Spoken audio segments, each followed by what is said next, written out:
Hello दोस्तों, जहां जहां एसआईआर हो रहा है वो सभी जगह पे बीएलओ ने अपना फॉर्म एसआईआर वाला फॉर्म हर घर में पहुंचा दिया है। अब आप सबको ये फॉर्म को भर के बीएलओ को देना है। लेकिन यहाँ पे सबसे बड़ी समस्या ये आ रही है कि कितनों लोगों को ये फॉर्म भरना आ ही नहीं रहा है। कितने लोग इस फॉर्म को गलत भर रहे हैं, जिससे बीएलओ फॉर्म को रिजेक्ट कर देता है या फिर एसआईआर उनका फेल हो जाता है। तो आज की इस वीडियो में मैं पूरा लाइव दिखाऊंगा कि इस फॉर्म को कैसे भरा जाता है और हर एक पॉइंट को क्लियर समझाऊंगा कि ऐसा क्यों भरना है। तो दोस्तों, ये वीडियो उन सभी लोगों के लिए इंपॉर्टेंट होने वाला है जिनके यहाँ एसआईआर हो रहा है। तो सबसे पहले ये जानेंगे कि इस फॉर्म को भरने के लिए हमें क्या क्या चीज की आवश्यकता पड़ेगी। सबसे इंपॉर्टेंट और जरूरी जो डॉक्यूमेंट्स मांगे जा रहे हैं, माता पिता दादा दादी का 2002 का वोटर लिस्ट। किसी स्टेट में 2003 भी है, किसी में 4 भी है और किसी में 2005 का भी लिस्ट है। तो यहाँ पे आप अपने माता पिता दादा दादी का नाम 2002 के लिस्ट में आप खोजेंगे। अब कैसे खोजेंगे, इस पे हम एक वीडियो बना चुके हैं। इस फॉर्म को भरने के लिए आपको एक पासपोर्ट साइज की फोटो लगेगी जिसकी बैकग्राउंड व्हाइट रहनी चाहिए। कोई भी एक डॉक्यूमेंट्स जैसे आधार कार्ड, अगर आपके माता पिता का नाम है तो आप आधार कार्ड भी अटैच करके दे सकते हैं। लेकिन अगर आपका माता पिता का नाम नहीं है तो आपको 10th का मार्कशीट या डेट ऑफ बर्थ भी को अटैच करके देना होगा। तो चलिए टाइम बर्बाद ना करते हुए इस फॉर्म को हम लाइव भरते हैं। पूरा डिटेल से समझाएंगे कि इस फॉर्म को कैसे भरते हैं ताकि आपको कोई दिक्कत ना हो। आपको इस वीडियो में पूरी डाउट क्लियर हो जाएगी कि अगर आपको कोई भी दिक्कत आएगी तो आप कमेंट पे बताना, मैं उसका सॉल्यूशन आपको निकाल के दूंगा। तो चलिए फॉर्म को भरते हैं। दोस्तों, आपको भी कुछ इसी तरह का फॉर्म दिया गया होगा। पहला सेक्शन में आपको यहाँ पे लिखा हुआ है detail of the इलेक्टर in the electoral roll of the last SIR, यानी इस कॉलम में वही लोग डिटेल भरेंगे जिनका खुद का नाम 2002 के लिस्ट में था। अगर आप अपने माता पिता का डिटेल भरेंगे तो आपको इस कॉलम में भरेंगे रिलेटिव वाले में। डिटेल ऑफ द रिलेटिव में आपको अपने माता पिता या दादा दादी जो भी आप जिनका नाम आप यहाँ पे डालना चाहते हैं 2002 वाली लिस्ट, तो आपको इस कॉलम में भरना है। ऑलवेज राइट हैंड की तरफ आपको फॉर्म भरना है। लेकिन अगर आपका खुद का नाम 2002 की लिस्ट में है तो आप ये वाले साइड को आप भरेंगे डिटेल ऑफ द इलेक्टर। और सबसे ऊपर में तो आपका फुल डिटेल रहेगा, आपका नाम रहेगा, आपका पूरा एड्रेस रहेगा, फिर एक क्यूआर कोड रहेगा, फिर ओल्ड फोटो आपका रहेगा 2002 वाला।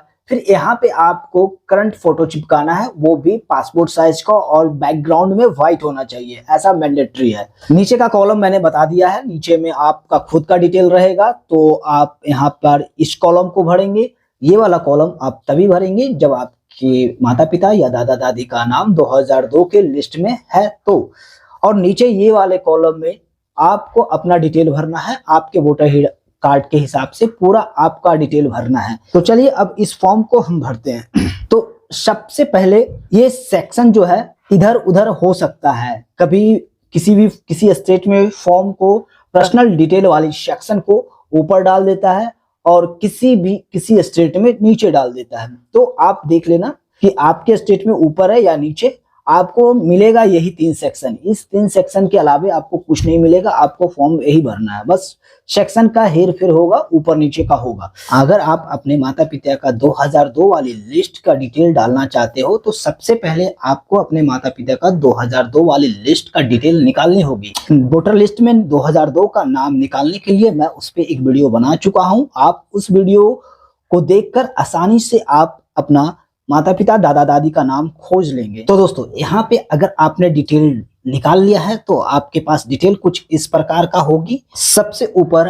आप अपने पिता का नाम लिखोगे। अगर आप अपनी माँ का नाम लिख रहे हो, दादा दादी का नाम लिख रहे हो, तो जो भी आपका लिस्ट में नाम है आप उनका नाम यहाँ पे लिखोगे। तो चलिए मैं पहले नाम लिख देता हूँ। यहाँ पे इस बात का ध्यान रखेंगे कि जैसा 2002 की लिस्ट में नाम है, चाहे वो गलत है तो गलत, अगर सही लिखा हुआ है तो सही। जैसा जो भी स्पेलिंग लिखा हुआ है आप उसी स्पेलिंग को यहाँ पे लिखेंगे। यहाँ पर सुधार करने की कोई जरूरत नहीं है, जैसा है वैसा ही यहाँ पे लिख देना है। अगर उनका इपिक नंबर है 2002 की वोटर लिस्ट में तो आप यहाँ पर डाल देंगे, नहीं तो इसको खाली छोड़ देंगे, ये कोई जरूरी नहीं है डालना। अब उनका रिलेटिव नेम में क्या है तो उनके पिता का नाम है, तो यहाँ पे उनके पिता का नाम लिख देंगे। अब इनमें और इनमें क्या रिलेशन है, तो फादर का है तो यहाँ फादर लिख लेंगे। यहाँ आप अपने अपने हिसाब से यहाँ रिलेशन नहीं देखना है। आपका डिटेल तो आपका डिटेल यहाँ पे भरा जाएगा, नीचे वाले सेक्शन में आपका डिटेल भरा जाएगा। आपको यहाँ पे सिर्फ इनके हिसाब से सारा चीज भरना है। उनका डॉक्यूमेंट्स में अभी क्या है, अगर नाम अभी सही होगा अभी के डॉक्यूमेंट्स में तो उससे कोई मतलब नहीं है। 2002 के लिस्ट में गलत नाम था तो आपको यहाँ पे गलत ही नाम लिखना है। उसके बाद रिलेटिव नेम में आपको उनके पिता का जो भी उस टाइम नाम था वही लिखना है, कोई बदलाव नहीं करना है, जैसा लिस्ट में है सेम वैसा ही लिखना है। उसके बाद ये दोनों का रिलेशन क्या है, तो फादर का है तो फादर लिख दिए हैं। कुछ लोग यहाँ पे गलती करते हैं कि अपना रिलेशन शो कर देते हैं। अपना रिलेशन, जैसे अगर किन्हीं का नाम लिखा है तो अपना रिलेशन शो कर देते हैं। तो अगर फादर में है तो मैच तो कर जाता है, तो वो पास हो जाता है। लेकिन कभी कभी किन्हीं में ना हस्बैंड नाम रहता है। अगर यहाँ पर अगर कोई लेडीज का नाम रहेगा तो उनके नीचे हस्बैंड का नाम रहेगा, तो उसके बाद यहाँ पे हस्बैंड लिखाएगा, ना कि आपकी मदर लगती है तो आप मदर यहाँ पे लिखोगे। यहाँ पे आपको उनका हस्बैंड ही लिखना है। अगर इन केस अगर यहाँ पर लेडीज का नाम रहेगा तो उनका हस्बैंड का नाम यहाँ पर रहेगा, तो यहाँ पे हस्बैंड लिखना है, फादर नहीं लिखना है या मदर नहीं लिखना है। उसके बाद वो किस डिस्ट्रिक्ट में 2002 के में थे तो उनका डिस्ट्रिक्ट का नाम लिख देना। एज जैसा था आपने जो डिटेल निकाला है अपने माता पिता का वही लिख देना है।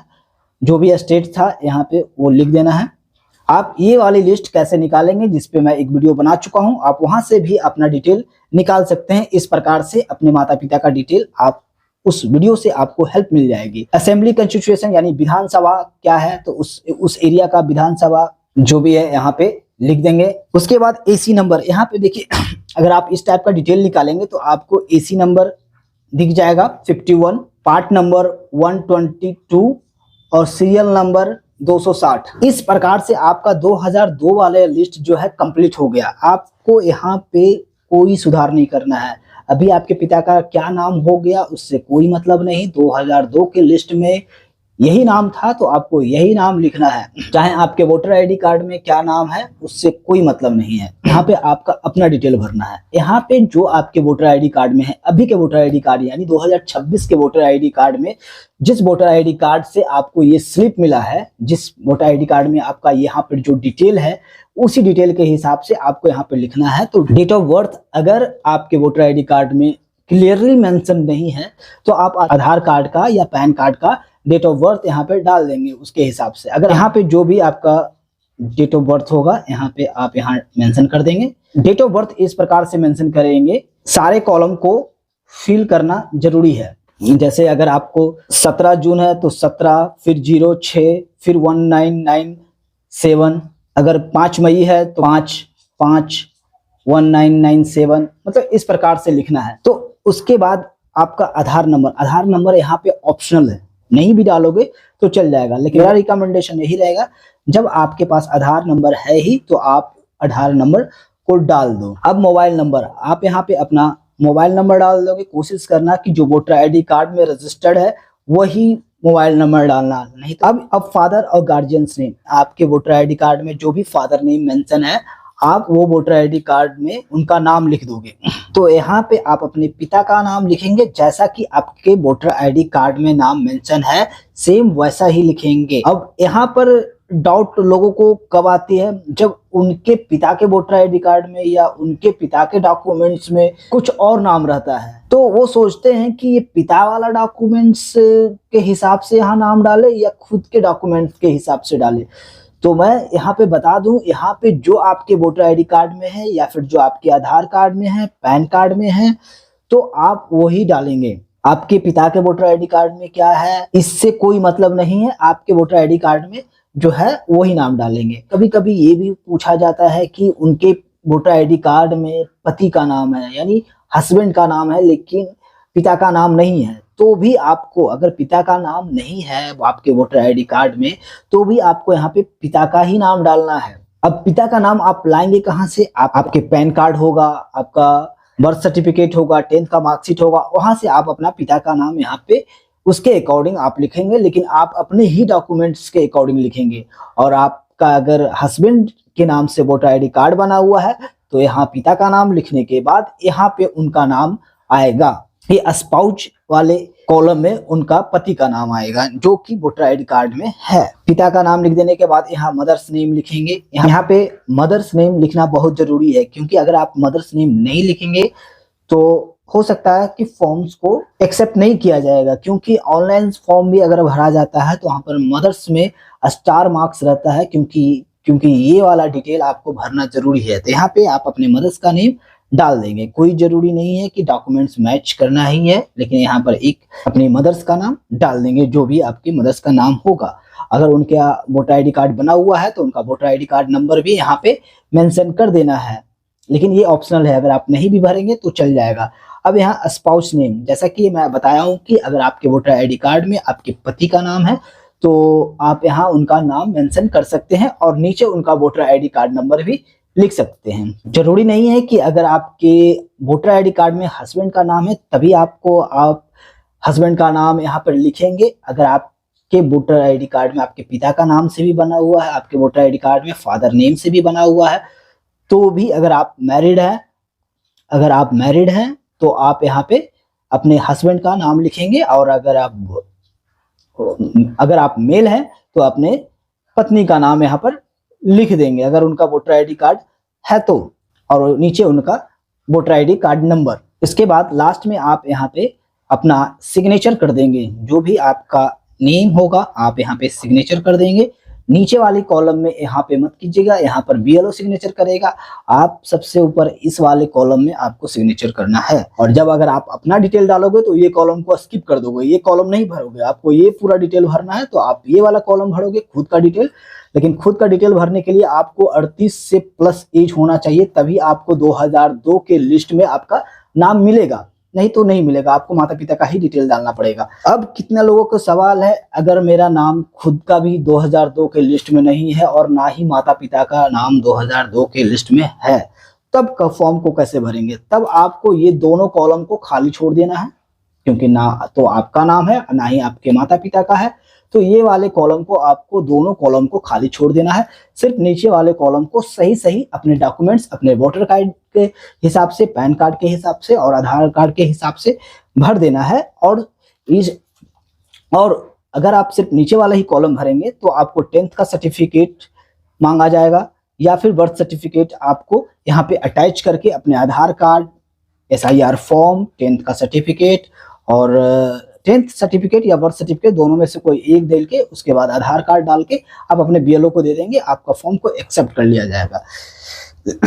लेकिन आपका ये दोनों कॉलम भरा हुआ रहेगा, ये दोनों में से कोई एक कॉलम भी भरा हुआ रहेगा तो आपको 10th की सर्टिफिकेट देने की जरूरत नहीं है, ना ही बर्थ सर्टिफिकेट देने की जरूरत है। बस इस फॉर्म को BLO को दे दे एक अपना आधार कार्ड अटैच करके। तो इस तरह से आप SIR फॉर्म को भर सकते हैं। अगर आपके मन में अभी भी सवाल है तो आप कमेंट कीजिए, मैं आपकी हेल्प करूंगा। तो दोस्तों, जानकारी अच्छी लगी है तो वीडियो को लाइक कर दे, चैनल को सब्सक्राइब कर दे और कमेंट करना बिल्कुल भी मत भूलें।